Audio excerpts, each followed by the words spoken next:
আমাদের তো রাষ্ট্র কাঠামো পরিবর্তন হয়নি, আমাদের শুধু শাসক গোষ্ঠী পরিবর্তন হয়েছে। আমরা শুধু একটি রাষ্ট্র পেয়েছি কিন্তু স্বাধীনতা পাইনি। 5ই আগস্টের গণঅভ্যুত্থানের পরের বাংলাদেশে আমরা দাবি করি এগুলো যেন পাঠ্যপুস্তকে অন্তর্ভুক্ত করা হয়, নতুন প্রজন্মের কাছে যাতে আমাদের সূর্য সন্তানদেরকে তুলে ধরা হয়।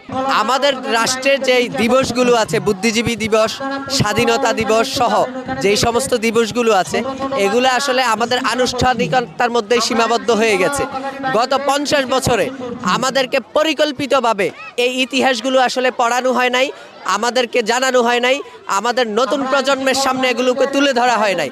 সেটার কারণ হচ্ছে যে আপনি দেখেন যে 71-এ যেভাবে পাকিস্তানিরা আমাদের শহীদ বুদ্ধিজীবীদেরকে হত্যা করেছিল, আমাদের সূর্য সন্তানদেরকে হত্যা করেছিল, তার পরবর্তী যে আমাদের তো রাষ্ট্র কাঠামো পরিবর্তন হয়নি, আমাদের শুধু শাসক গোষ্ঠী পরিবর্তন হয়েছে। আমরা শুধু একটি রাষ্ট্র পেয়েছি কিন্তু স্বাধীনতা পাইনি। নতুন যেই ফেসিস্ট এবং স্বৈরাচার বা পাকিস্তানি ব্রিটিশ মনোভাবাপন্ন যেই সমস্ত রাষ্ট্র পরিচালকরা ক্ষমতা দখল করেছে, RICL TMX, যুগের পর যুগ স্থাপনা থাকে মজবুত।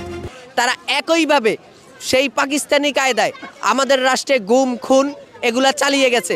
ফলে একই কায়দায় যেহেতু তারা চালিয়ে গেছে, ওই ইতিহাসগুলো থেকে তারা আমাদের নতুন প্রজন্মকে, আমাদের জেনজি সম্প্রদায় এবং গত 50 বছরের যেই প্রজন্ম ছিল তাদেরকে দূরে রেখেছে।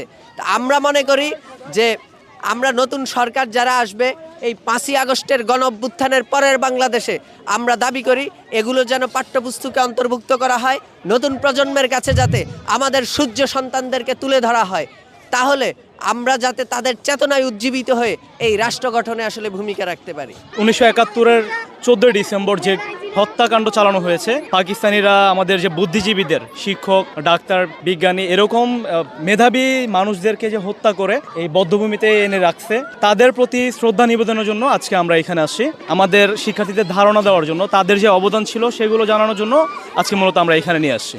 বাস্তবায়নে অবিরাম কর্মরত স্বেচ্ছাসেবী সচেতন নাগরিকের প্ল্যাটফর্মের নামই হচ্ছে বিডিক্লিন। আমরা 2016 সালে 3রা জুন থেকে প্রতি সপ্তাহের একটি নির্দিষ্ট দিনে আমরা পরিচ্ছন্নতার কাজ করে থাকি এবং আমাদের মূল চিন্তাটা হচ্ছে আমরা যাতে মানুষের মানসিকতার মানোন্নয়ন করতে পারি।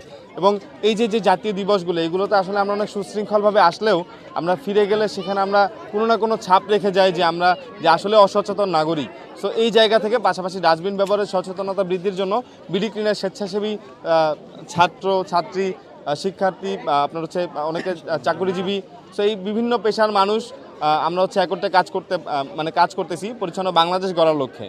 সো সেই একটা প্রয়াসে আমরা প্রতি জাতীয় দিবসগুলোতে আমরা হচ্ছে বিডিক্লিনের সুশৃঙ্খলতার যে বহিঃপ্রকাশ সেটা দেখানোর জন্য আমরা এই শ্রদ্ধা নিবেদন করতে আসি। সো আজকে আমরা একইভাবে আমরা মোহাম্মদপুর রায়ের বাজার বধ্যভূমিতে বিডিক্লিনের 150 সহযোদ্ধা, আমাদের বিডিক্লিনের একটি সদস্য, আমরা বিডিক্লিন ঢাকা থেকে পুষ্পস্তবক অর্পণ করতে এসেছি।